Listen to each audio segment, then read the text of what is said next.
ಮೊನ್ನೆ ಸಹಸ್ರಲಿಂಗದಲ್ಲಿ ಕೇಶವ್ ಕುರ್ಸೆಯವರು ಏನು ಹೇಳಿದರೋ ಕೇಳೋಣ ಬನ್ನಿ. ವೇದಿಕೆಯ ಮೇಲಿರುವ ಎಲ್ಲ ಹಿರಿಯರೇ, 3 ಪಂಚಾಯತ್ಗಳಿಂದ ಬಂದ ಎಲ್ಲ ನಾಗರಿಕರೇ, ಮಾಧ್ಯಮದ ಸ್ನೇಹಿತರೇ ಹಾಗೂ ಪ್ರೀತಿಯ ಮಕ್ಕಳೇ, ನಮ್ಮ ಕೊಳ್ಳೆ ಸಮಿತಿ ಅಧ್ಯಕ್ಷರಾದ ಶ್ರೀ ಅನಂತ ಶ್ರೀಸರ್ ಅವರು ಮುಂದಿನ ಹೋರಾಟದ ಸ್ವರೂಪವನ್ನು ಮೊದಲೇ ಹೇಳಿದ್ದಾರೆ. ನಾವು ಅದರೊಳಗೆಲ್ಲ ಭಾಗವಹಿಸೋಣ. ಸನ್ಮಿತರಾದ ಶಿವಾನಂದ ಕಳವೆಯವರು ಹೇಗೆ ನೇತ್ರಾವತಿಯ ನೀರನ್ನು ಒಡಲನ್ನು ಬಗೆದು ಬಯಲುಸೀಮೆಗೆ ಕೊಟ್ಟ ಯೋಜನೆ, ಎತ್ತಿನ ಹೊಳೆ ಯೋಜನೆ ನಮ್ಮ ಕಣ್ಣೆದುರೇ ಕಳೆದ 10 ವರ್ಷದಲ್ಲಿ ಪೂರ್ತಿ ನಿಷ್ಪ್ರಯೋಜಕ ಆಗಿದೆ ಹೇಳೋದನ್ನು ಅವರ ಪ್ರತ್ಯಕ್ಷದರ್ಶಿ ಅನುಭವವನ್ನು ನಮ್ಮ ಮುಂದಿಟ್ಟಿದ್ದಾರೆ. ಅದೇ ರೀತಿಯಲ್ಲಿ ಇಡೀ ನಮ್ಮ ಒಳನಾಡು ಉತ್ತರ ಕರ್ನಾಟಕದ ಏನು ಬಯಲುಸೀಮೆಗೆ ನೀರು ಕೊಡಬೇಕು ಅಂತ ಹೇಳುವ ವಾದ ಉಂಟಲ್ಲ, ಆ ಇಡೀ ನೀರಾವರಿ ಪ್ರಕ್ರಿಯೆಯೇ ಹೇಗೆ ಅವೈಜ್ಞಾನಿಕ, ಅಲ್ಲಿಯ ಜನ ಎಷ್ಟು ಮೋಸ ಹೋಗ್ತಾ ಇದ್ದಾರೆ ನಿಜಕ್ಕೂ ಅಲ್ಲಿನ ಸರ್ಕಾರದ ನೀತಿಯಿಂದಾಗಿ ಅಂತ ಹೇಳೋದನ್ನು ಅವರು ಸವಿವರವಾಗಿ ಹೇಳಿದ್ದಾರೆ.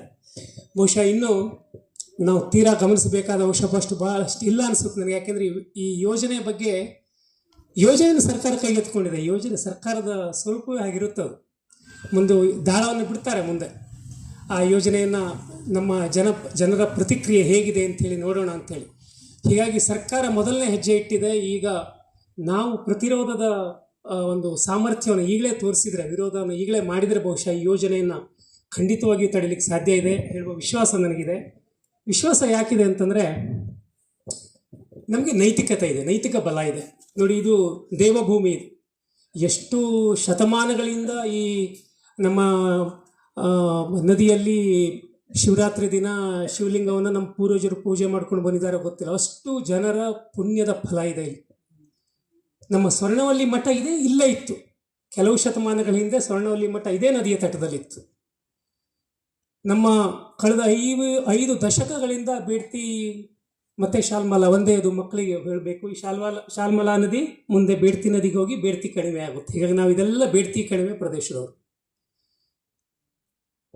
80ರ ದಶಕದಿಂದ 50 ವರ್ಷದ ಹಿಂದೆ ಬೇಡ್ತಿ ನದಿಗೆ ಡ್ಯಾಮ್ ಹಾಕಿ ನೀರನ್ನು ಆಗ ವಿದ್ಯುತ್ ಉತ್ಪಾದನೆ ಮಾಡೋದು. ವಿದ್ಯುತ್ ಉತ್ಪಾದನೆ ಮಾಡಬೇಕಂದ್ರೆ ಯೋಜನೆ ಬಂದಾಗ ನಮ್ಮ ಮಠದ ಹಿಂದಿನ ಗುರುಗಳಾದ ಶ್ರೀ ಸರ್ವಜ್ಞೇಂದ್ರ ಸ್ವಾಮೀಜಿಯವರ ನೇತೃತ್ವದಲ್ಲಿ ಸಮರ್ಥವಾಗಿ ಆಗಿನ ನಮ್ಮ ಹಿರಿಯರು ಪ್ರಯತ್ನ ಮಾಡಿದರ ಫಲವಾಗಿ ಯೋಜನೆ ನಿಂತಿತ್ತು. ಆಮೇಲೆ ಮತ್ತೆ 25 ವರ್ಷದಿಂದ ಮತ್ತೆ ಬೇಡ್ತಿ ಯೋಜನೆ ಕೈಗೆತ್ತಿಕೊಂಡಾಗ ನಮ್ಮ ಪ್ರಸ್ತುತ ಸ್ವಾಮೀಜಿಯವರು ಶ್ರೀ ಗಂಗಾಧರೇಂದ್ರ ಸರಸ್ವತಿ ಸ್ವಾಮೀಜಿಯವರ ನೇತೃತ್ವದಲ್ಲಿ ಮತ್ತೆ ಹೋರಾಟ ಆಗಿ ನಮ್ಮ ಬೇಡ್ತಿ ನದಿ ಕಣಿವೆ ಸಂರಕ್ಷಿತವಾಗಿದೆ. ಅಂದರೆ ಇಲ್ಲಿಯ ದೈವ ಕೃಪೆ ಮತ್ತು ಗುರುಕೃಪೆ ನಮ್ಗೆ ಎರಡೂ ಕೂಡ ಇದೆ. ಇದು ಎರಡು ಇರೋ ಕಾರಣ ನಾವು ಖಂಡಿತವಾಗಿಯೂ ಹೋರಾಟದಲ್ಲಿ ಗೆಲ್ತೇವೆ ಅಂತ ಹೇಳೋ ಒಂದು ಪೂರ್ಣ ವಿಶ್ವಾಸ ಇದೆ. ಆದರೆ ನಮ್ಮ ಗುರುಗಳು ಯಾವಾಗಲೂ ಸ್ವಾಮೀಜಿಯವರು ತಮ್ಮ ಆಶೀರ್ವಚನದಲ್ಲಿ ಹೇಳ್ತಾರೆ, ಯಾವುದೇ ಒಳ್ಳೆಯ ಕೆಲಸಕ್ಕೆ ದೈವಿ ಕೃಪೆ ಜೊತೆಗೆ ಗುರುಕೃಪೆ ಜೊತೆಗೆ ಪುರುಷ ಪ್ರಯತ್ನ ಇರಬೇಕು. ಹಾಗಾಗಿ ಆ ಪುರುಷ ಪ್ರಯತ್ನದ ಭಾಗವಾಗಿ ನಾವು ಇವತ್ತೆಲ್ಲ ಸೇರಿದ್ದೇವೆ. ಇದನ್ನು ನಾವು ನಿರಂತರವಾಗಿ ನಮ್ಮ ಪುರುಷ ಪ್ರಯತ್ನವನ್ನು ಮಾಡಬೇಕು. ಅದಕ್ಕೆ ನಮ್ಮ ಗುರುಗಳ ಮತ್ತು ದೈವಿ ಕೃಪೆ ಆಶೀರ್ವಾದ ಇರುತ್ತೆ ಅಂತ ಹೇಳೋ ಭಾವನೆಯಿಂದ. ಹಾಗಾದ್ರೆ ಯಾಕೆ ನಾವು ಪುರುಷ ಪ್ರಯತ್ನವನ್ನು ಹಾಕಬೇಕು? ನಮಗೆ ಕಾನೂನಿನ ಬಲ ಇದೆ, ಅದಕ್ಕೆ ಪರಿಸರದ ಕಾರಣಗಳಿದೆ, ಸಾಮಾಜಿಕ ಕಾರಣಗಳಿದೆ. ಅವು ಎಲ್ಲವನ್ನು ಕೂಡ ಒಂದೊಂದೇ ವಾಕ್ಯದಲ್ಲಿ ಬಹುಶಃ ಹೇಳಿ ನನ್ನ ಮಾತನ್ನು ಮುಗಿಸ್ತೇನೆ. ನೋಡಿ, ಇಡೀ ನಮ್ಮ ದೇಶದಲ್ಲಿ ಇಷ್ಟು ಅಮೂಲ್ಯ ಸಂಪತ್ತು ಮಕ್ಕಳೇ ನೀವು ಕಾಣೋದು ಏನು ಅಂತಂದರೆ, ಒಂದೋ ನಮ್ಮ ಮಲೆನಾಡಲ್ಲಿ ಇರಬೇಕು, ಇಲ್ಲೋ ನೀವು ಸ್ವಲ್ಪ ಮಟ್ಟಿಗೆ ಹಿಮಾಲಯದಲ್ಲಿ ಹೋಗಬೇಕು. ಎರಡೇ ಪ್ರದೇಶ. ಇಷ್ಟು ಸಂಪದ್ಭರಿತ ಕಾಡು, ನೀರು ಎಲ್ಲ ಇರೋದು.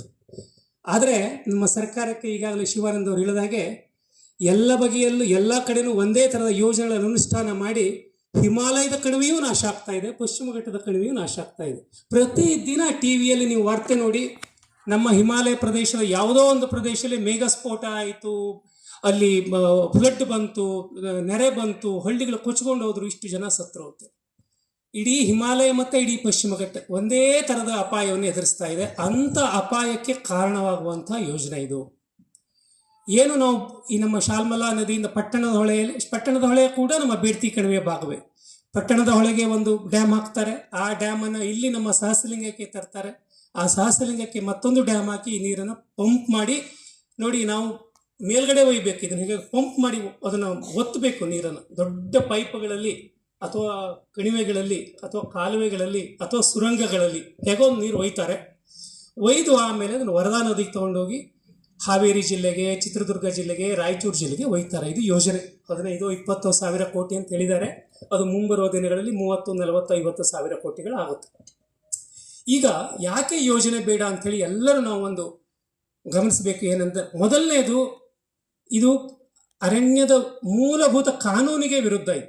ಇದು ರಿಸರ್ವ್ ಫಾರೆಸ್ಟ್, ಇದು ಕನ್ಸರ್ವೇಷನ್ ರಿಸರ್ವ್, ಸಂರಕ್ಷಿತ ಪ್ರದೇಶ ಅಂತೇಳಿ ಕೇಂದ್ರ ಸರ್ಕಾರ ಘೋಷಣೆ ಮಾಡಿರೋದು. ರಾಜ್ಯ ಸರ್ಕಾರ, ಕೇಂದ್ರ ಸರ್ಕಾರ ಜಂಟಿಯಾಗಿ ಅರಣ್ಯ ಇಲಾಖೆಯ ಮೂಲಕ ವನ್ಯಜೀವಿ ಕಾಯ್ದೆ ಅಡಿಯಲ್ಲಿ ಇದನ್ನ ಸಂರಕ್ಷಿತ ಪ್ರದೇಶ ಅಂತೇಳಿ ಘೋಷಣೆ ಮಾಡಿದ್ದಾರೆ. ಹೀಗಾಗಿ ಇದನ್ನು ಬಿಟ್ಟುಕೊಡ್ಲಿಕ್ಕೆ ಕಾನೂನಲ್ಲೇ ಅವಕಾಶ ಇಲ್ಲ.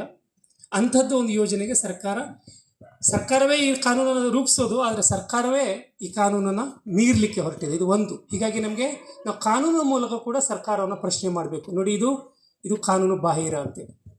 ಎರಡನೇದು, ಇಡೀ ನಮ್ಮ ದೇಶದಲ್ಲಿ ಅತ್ಯದ್ಭುತವಾದಂಥ ಕೃಷಿ ಪರಂಪರೆ ಇರುವ ಪ್ರದೇಶ ಇದು. ಸುಮಾರು 2000 ವರ್ಷದ ಕೃಷಿ ಪರಂಪರೆ ನಮ್ಮ ಈ ಸಿರ್ಸಿ, ಸಿದ್ದಾಪುರ, ಯಲ್ಲಾಪುರ, ಉತ್ತರ ಕನ್ನಡ ಇರೋದನ್ನು ನಾವು ಕೃಷಿಯ ಇತಿಹಾಸ ದಾಖಲು ಮಾಡಿದೆ. ಅಷ್ಟು ಅದ್ಭುತವಾದ ಕೃಷಿ ಪರಂಪರೆ ಇದೆ, ಕೌಶಲ್ಯ ಇದೆ. ಇಡೀ ದೇಶಕ್ಕಷ್ಟೇ ಅಲ್ಲ, ಹೊರದೇಶಕ್ಕೆ ರಫ್ತು ಮಾಡುವಂಥ ಗುಣಮಟ್ಟದ ಕಾಳುಮೆಣಸು, ಗುಣಮಟ್ಟದ ಏಲಕ್ಕಿ, ಎಲ್ಲ ಸಂಬಾರು ಬೆಳೆಗಳು ಎಲ್ಲವನ್ನ ಇಲ್ಲಿ ಬೆಳೆಯುವಂಥ ಪ್ರದೇಶ. ಹೀಗಾಗಿ ಈ ಪ್ರದೇಶ ನಾಶ ಆಯಿತು ಅಂತಂದರೆ ಇಲ್ಲಿ ಕೃಷಿ ಕುಟುಂಬಗಳು ಸಂಕಷ್ಟಕ್ಕೆ ಈಡಾಗ್ತಾರೆ, ಇಲ್ಲಿ ಕೃಷಿ ಸಂಪತ್ತು ನಾಶ ಆಗ್ತದೆ, ಕೃಷಿ ಕೌಶಲ್ಯ ನಾಶ ಆಗ್ತದೆ, ಕೃಷಿಯ ಒಂದು ಪರಂಪರೆ ನಾಶ ಆಗ್ತದೆ ಅಂತೇಳಿ. ಹೀಗಾಗಿ ನಮ್ಮ ದೇಶದ ಇವತ್ತಿಗೂ ಕೂಡ ಇಷ್ಟೆಲ್ಲ ಅಭಿವೃದ್ಧಿ ಆಗಿಯೂ ಕೂಡ ನಮ್ಮ ದೇಶದ ಸುಮಾರು 70-80% ಜನರನ್ನು ಸಲಹತಾ ಇರೋದು ನಮ್ಮ ಕೃಷಿನೇ. ಉಳಿದಿದ್ದೊಂದು 20-25% ಮಾತ್ರ ನಮ್ಮ ಎಲ್ಲ ಬೇರೆ ಉತ್ಪಾದನಾ ವಿಭಾಗಗಳಿಂದ ಬರೋದು. ಹೀಗಾಗಿ ನಮ್ಮ ಮೂಲಭೂತ ಬೆನ್ನೆಲುಬಾದಂಥ ಕೃಷಿಯನ್ನು ನಾವು ಈ ಪ್ರದೇಶವನ್ನು ಕಳ್ಕೊಳ್ಳೋದ್ರ ಮೂಲಕ ನಾವು ಕಳೆದುಕೊಳ್ಳಿಕ್ಕೆ ಅವಕಾಶ ನೀಡಬಾರ್ದು. ಮೂರನೇದು, ನೋಡಿ, ನಮಗೆ ನೀರು ಕಾಣುತ್ತೆ, ಸರ್ಕಾರಕ್ಕೆ ನೀರು ಕಾಣ್ತಾ ಇದೆ ನದಿಯಲ್ಲಿ. ಸರ್ಕಾರ ಹೇಗೆ ನೋಡುತ್ತೆ? ಅವ್ರದ್ದು ಅಲ್ಲಲ್ಲಿ ಮೆಜರಿಂಗ್ ಸ್ಟೇಷನ್ಗಳಿದೆ, ಎಷ್ಟು ನೀರು ಹರಿತಾ ಇದೆ ಅಂಥೇಳಿ. ಹೀಗಾಗಿ ಸರ್ಕಾರಕ್ಕೆ ಕಾಣುತ್ತೆ, ಶಾಲ್ಮಲಿ ಬೈರಂಬೆ ಹೊಳೆಯಲ್ಲಿ ನೀರಿದೆ, ಧಾರವಾಡ ಹೊಳೆಯಲ್ಲಿ ನೀರಿದೆ, ಇಲ್ಲಿ ಸಹಸ್ರಲಿಂಗದ ಹೊಳೆಯಲ್ಲಿ ನೀರಿದೆ. ಆದರೆ ಸರ್ಕಾರ ಒಂದು ಏನು ಅರ್ಥ ಮಾಡ್ಕೊಳ್ಬೇಕಾದ್ರೆ, ಯಾಕೆ ಇಲ್ಲಿ ನೀರಿದೆ ಅಂತಂದರೆ ಇದು ಬಹಳ ಮುಖ್ಯ. ಇಲ್ಲಿ ಯಾಕೆ ನೀರಿದೆ ಅಂತಂದರೆ, ನೀರೇನು ಇಲ್ಲಿ ಎಲ್ಲೂ ಈ ಚಿನ್ನದ ಕೋಳಿ ಕಥೆ ಇದು, ಎಲ್ಲೂ ನೀರಿನ ಒಂದು ಸರೋವರ ಇಲ್ಲ, ಇಲ್ಲಿ ಎಲ್ಲೂ ಕೂಡ ಸರೋವರ ಇಲ್ಲ. ಬರುವ ಮಳೆ ನೀರನ್ನು ಹಿಡಿದಿಟ್ಟುಕೊಳ್ಳುವಂಥ ಒಂದು ಸಂಪದ್ಭರಿತವಾದ ಕಾಡು ಮತ್ತು ಕೃಷಿ ಪ್ರದೇಶ ಇದೆ. ಕೇವಲ ಅರ್ಧ ಅಡಿ ಮೇಲ್ಮಣ್ಣು, ನಮ್ಮ ಜಿಲ್ಲೆಯ ಮೇಲ್ಮಣ್ಣು ಅರ್ಧ 1 ಫೂಟ್ ಅಂತ ಇಟ್ಕೊಂಡು 1 ಅಡಿ ಮೇಲ್ಮಣ್ಣು ನಾಶ ಆಯಿತು ಅಂತ ಹೇಳಿ ಆದರೆ ಆಮೇಲೆ ಅಡಿಯಲ್ಲಿ ಮಣ್ಣಿಗೆ ನೀರನ್ನು ಹಿಡಿದಿಟ್ಕೊಳ್ಳೋ ಸಾಮರ್ಥ್ಯವೇ ಇಲ್ಲ. ಇವತ್ತು ನೀವು ನಮ್ಮ ಶಾಲ್ಮಲಾ ನದಿಯಲ್ಲಿ ಎಷ್ಟು ನೀರಿದೆ ನೋಡಿ, ವರದಾ ನದಿಯಲ್ಲಿ ಎಷ್ಟು ನೀರಿದೆ ನೋಡಿ, ಬೇಡ್ತಿ ಕಣಿವೆ ಮೇಲ್ಭಾಗದಲ್ಲಿ ಹೋಗಿ ನೋಡಿ, ಕಲ್ಗಟ್ಟಿಗೆ ಭಾಗದಲ್ಲಿ. ಯಾಕೆ? ಇದೇ ಪ್ರಮಾಣದಲ್ಲಿ ಮಳೆ ಬರ್ತಾ ಇದೆ ಇಲ್ಲಿ. ಆದರೆ ಮಣ್ಣಲ್ಲಿ ನೀರನ್ನು ಹಿಡಿದಿಟ್ಕೊಳ್ಳೋ ಸಾಮರ್ಥ್ಯ ಹೋಗ್ಬಿಟ್ಟಿದೆ. ಯಾಕೆ ಅಂತಂದ್ರೆ ಅಲ್ಲಿರುವ ಎಲ್ಲ ಕಾಡನ್ನು ಕಡಿದು ಬಿಟ್ಟಿದ್ದಾವೆ ಈಗ. ಹೀಗಾಗಿ ಈ ನದಿಯಲ್ಲಿ ನೀರು ಯಾಕೆ ಇದೆ ಅಂತಂದರೆ ಇಲ್ಲಿರುವ ಕಾಡು ಮತ್ತು ಕೃಷಿಯ ಸಂಪದ್ಭರಿತ ಪ್ರದೇಶ ಮೇಲ್ಮಣ್ಣನ್ನು ರಕ್ಷಣೆ ಮಾಡ್ಕೊಂಡು ಬಂದಿರೋದು. ಹೀಗಾಗಿ ಇವುಗಳು ನಾಶ ಆದರೆ ಏನಾಗುತ್ತೆ? ಇದೆಲ್ಲ ಯೋಜನೆ ಈ ಥರ ಎಲ್ಲ ತಂದು ಡ್ಯಾಮ್ ಹಾಕಿ ಕಾಲುವೆ ಮಾಡಿ ಅರಣ್ಯ ಕಡಿದು ಮಾಡಿದರೆ 5 ವರ್ಷದಲ್ಲಿ ಇಡೀ ಪ್ರದೇಶದ ನೀರಿನ ಹಿಡಿದಿಡುವ ಸಾಮರ್ಥ್ಯ, ಮಣ್ಣಿನ ಸಾಮರ್ಥ್ಯ ಕಡಿಮೆಯಾಗಿ ತಕ್ಷಣ ನೀರು ಕುಸಿತದೆ ಪ್ರಮಾಣ.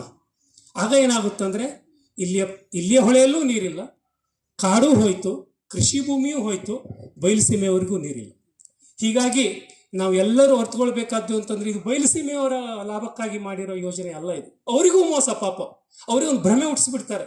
ಇಲ್ಲೆಲ್ಲೋ ಒಂದು ಕಡೆ ಅಲ್ಲಿ ಉತ್ತರ ಕನ್ನಡದಲ್ಲಿ ದೊಡ್ಡ ನೀರಿನ ಭಂಡಾರ ಇದೆ, ನಾವು ಪಂಪ್ ಹಾಕಿಬಿಟ್ರೆ ಸಿಕ್ಬಿಡುತ್ತೆ ಅಂತ ಹೇಳುವಾಗ ಅಲ್ಲಿ ಭಾಳಷ್ಟು ಸಲ ಮುಗ್ಧ ಜನರು ಮೋಸ ಹೋಗ್ತಾರೆ. ಹೀಗಾಗಿ ಬಯಲು ನಾಡಿನ ಜನರಿಗೂ ಕೂಡ ಈ ಸತ್ಯದ ತಿಳಿವನ್ನು ಕೊಡುವ ಒಂದು ಸಾಮೂಹಿಕ ಜವಾಬ್ದಾರಿ, ನೈತಿಕ ಜವಾಬ್ದಾರಿ ನಮಗಿದೆ. ನಾವು ಅದನ್ನು ಕೂಡ ಮಾಡೋಣ. ಇನ್ನೊಂದು ಕೊನೆಯ ಅಂಶ ಏನು ಅಂತಂದರೆ, ಮಕ್ಕಳಿರೋದ್ರಿಂದ ನಾವು ಗಮನಿಸಬೇಕಿಲ್ಲಿ ಎಲ್ಲವನ್ನು ಕೂಡ ಒಂದು ಸೃಷ್ಟಿಗೊಂದು ಸೈಕಲ್ ಇದೆ, ಒಂದು ಚಕ್ರ ಇದೆ. ಏನಂತಂದರೆ ಇಂಥದ್ದೊಂದು ಪರಿಸರದ ನಾಶ ಆದರೆ, ನದಿ ಚಕ್ರ ನಾಶ ಆದರೆ, ಒಂದು ನದಿಯ ಪರಿಸರ ನಾಶ ಆದರೆ ಅದು ಪುನರುಜ್ಜೀವನ ಆಗಲಿಕ್ಕೆ ಎಷ್ಟು 1000 ವರ್ಷ ಬೇಕೋ ಗೊತ್ತಿಲ್ಲ. ನಮ್ಮ ತಲೆಮಾರಲ್ಲ, ನಮ್ಮ ಮಕ್ಕಳಲ್ಲ, ಮೊಮ್ಮಕ್ಕಳಲ್ಲ, ಮುಂದಿನ ಯಾವ ತಲೆಮಾರು ಅದನ್ನು ತಕ್ಷಣ ರಿಪೇರಿ ಮಾಡಲಿಕ್ಕೆ ಸಾಧ್ಯ ಇಲ್ಲ. ಹೀಗಾಗಿ ಕೆಲವು ಸೀಮಿತ ಜನರ ಆಸೆಗೋಸ್ಕರ, ಲಾಭಕ್ಕೋಸ್ಕರ ಇಂಥದ್ದೊಂದು ಯೋಜನೆ ನಮಗೆ ಬರ್ತಾ ಇರೋದು ತುಂಬ ಇದು ಖಂಡನೀಯ, ಖೇದಕರ. ಹೀಗಾಗಿ ನಾವು ಇದನ್ನು ಶಾಂತಿಯುತವಾಗಿ ಅದರ ಬಲವಾಗಿ ವಿರೋಧ ಮಾಡೋಣ. ಈ ಯೋಜನೆಯ ಇನ್ನೊಂದು ಯಾಕೆ ಮಕ್ಕಳಿರೋದು ಬಹಳ ಮುಖ್ಯ ಯಾಕೆ ಅಂತಂದ್ರೆ ಇದು ನಿಲ್ಲದ ಹೋರಾಟ ಇದು. ಇವತ್ತು ಈ ಯೋಜನೆ ನಾವು ಹೇಗೋ ತಡ ನಿಲ್ಲಿಸ್ತೀವಿ ಅಂತಂದ್ರೆ ಇನ್ನೊಂದು 10 ವರ್ಷದ ಮೇಲೆ ಇನ್ನೊಂದು ಏನೋ ಒಂದು ಈ ಥರದ ಯೋಜನೆ ಮತ್ತೊಂದು ವೇಷದಲ್ಲಿ ಬರ್ತದೆ. ಮೊದಲು ವಿದ್ಯುತ್ತಿಗಾಗಿ ಡ್ಯಾಮ್ ಹಾಕ್ತೀವಿ ಅಂತ ಹೇಳಿದ್ರು, ಇವತ್ತು ನೀರು ಕೊಂಡೊಯ್ಲಿಕ್ಕೆ ಡ್ಯಾಮ್ ಹಾಕ್ತೀವಿ ಅಂತ ಹೇಳಿದ್ರು. ಮಕ್ಕಳು ನಮ್ಮ ಶಾಲಾ ಶಿಕ್ಷಕರಿದ್ದರೆ, ನಮ್ಮ ಶಾಲಾ ಆಡಳಿತ ಮಂಡಳಿಯವರು ಇಲ್ಲೇ ಇದ್ದಾರೆ, ಜೋಯಿಡಾಕ್ಕೆ ಕರ್ಕೊಂಡು ಹೋಗ್ಬೇಕು ನಮ್ಮ ಮಕ್ಕಳನ್ನು. ಡ್ಯಾಮಿನ ಪಕ್ಕದ ಎಲ್ಲ ಕಡೆ ರಿಸಾರ್ಟ್ಗಳು, ಕಾಲುವೆ ಎಲ್ಲೆಲ್ಲಿ ಸಾಧ್ಯತೆ ಏನು ಅಭಿವೃದ್ಧಿ ಆಗಿದೆ ಜೋಯಿಡಾಕ್ಕೆ ಹೇಳಿದ್ರೆ. ಅಷ್ಟು ಡ್ಯಾಮ್ ಬಂತು, ಅಷ್ಟು ನೀರಿಗೆ ವಿದ್ಯುತ್, ಇಡೀ ರಾಜ್ಯಕ್ಕೆ ವಿದ್ಯುತ್ ಕೊಡ್ತೇವೆ. ಊರವ್ರು ಏನಾದರೂ ಅಲ್ಲಿಯವ್ರು ಏನಾದರೂ ಕೇಳಿದ್ರೆ ಪಾಪ ಗೌಳಿಗರು ಕುಳುಬಿಗರು, ಇನ್ನೂ ಕೆಲವರಿಗೆ ವಿದ್ಯುತ್ ಇಲ್ಲ, ರಸ್ತೆ ಅಂತೂ ಇಲ್ಲ. ಎಲ್ಲಿಂದಲೋ ಬಂದು ಉದ್ಯಮದಲ್ಲಿ ಹಣ ಹೂಡಿ ನೂರಾರು ರೆಸಾರ್ಟ್ಗಳು ಇವತ್ತು ಗ್ರಾಮ ಪಂಚಾಯತ್ ಅವರು ಗಮನಿಸಬೇಕು.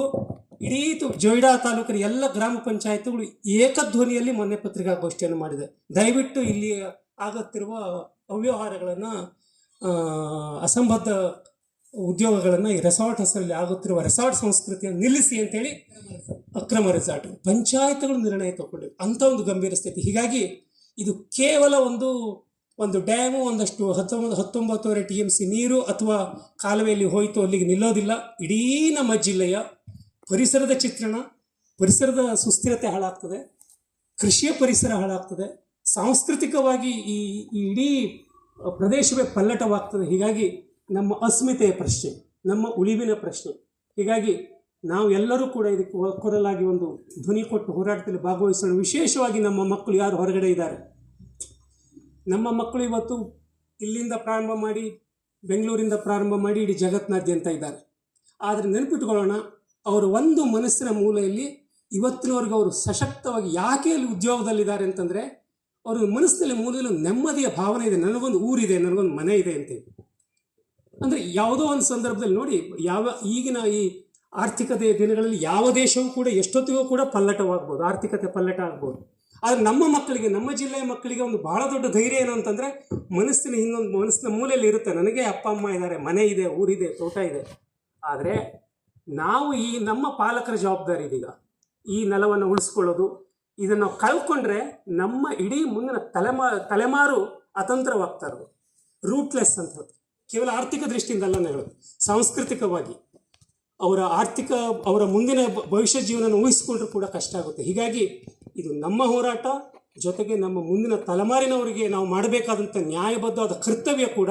ಅಂಥ ಕರ್ತವ್ಯವನ್ನು ನಾವೆಲ್ಲರೂ ಸೇರಿ ಮಾಡೋಣ ಮತ್ತು ಇದಕ್ಕೆ ಯಶಸ್ಸು ಸಾಧಿಸೋಣ, ಸಾಧಿಸ್ತೇವೆ ಅಂತೇಳಿ ವಿಶ್ವಾಸದೊಂದಿಗೆ ನನ್ನ ಮಾತನ್ನು ಮುಗಿಸ್ತೇನೆ. ಮತ್ತೊಮ್ಮೆ ತಾವೆಲ್ಲರೂ ಎಷ್ಟೆಲ್ಲ ಹಿರಿಯರಿದ್ದೀರಿ ಇಲ್ಲಿ ಬಂದು ಭಾಗವಹಿಸಿದ್ದಕ್ಕೆ ಒಳ್ಳೆ ಸಮಿತಿಯ ಪರವಾಗಿ ತಮಗೆಲ್ಲರಿಗೂ ಕೂಡ ಹಾರ್ದಿಕ ಕೃತಜ್ಞತೆಗಳು. ನಮ್ಮ ಉಳಿವಿನ ಪ್ರಶ್ನೆ ಇದಾಗಿದೆ. ನಾವೆಲ್ಲ ಒಗ್ಗಟ್ಟಿನಿಂದ ಹೋರಾಡೋಣವೆಂದ ಡಾಕ್ಟರ್ ಕೇಶವ ಕೊರ್ಸೆ ಅವರಿಗೆ ಧನ್ಯವಾದಗಳು. ಈ ವಿಡಿಯೋ ಕೇಳಿದ ಮತ್ತು ನೋಡಿದ ತಮಗೆಲ್ಲ ಅಭಿನಂದನೆಗಳು. ನಿಮ್ಮ ಅಭಿಪ್ರಾಯವನ್ನು ಕಮೆಂಟ್ ಬಾಕ್ಸ್ನಲ್ಲಿ ತಿಳಿಸಿ ಮತ್ತು ಈ ವಿಡಿಯೋಕ್ಕೊಂದು ಲೈಕ್ ಕೊಡಿ. ಸಬ್ಸ್ಕ್ರೈಬ್ ಆಗದೇ ಇದ್ದರೆ ಸಬ್ಸ್ಕ್ರೈಬ್ ಆಗಿ. ನಮಸ್ಕಾರ.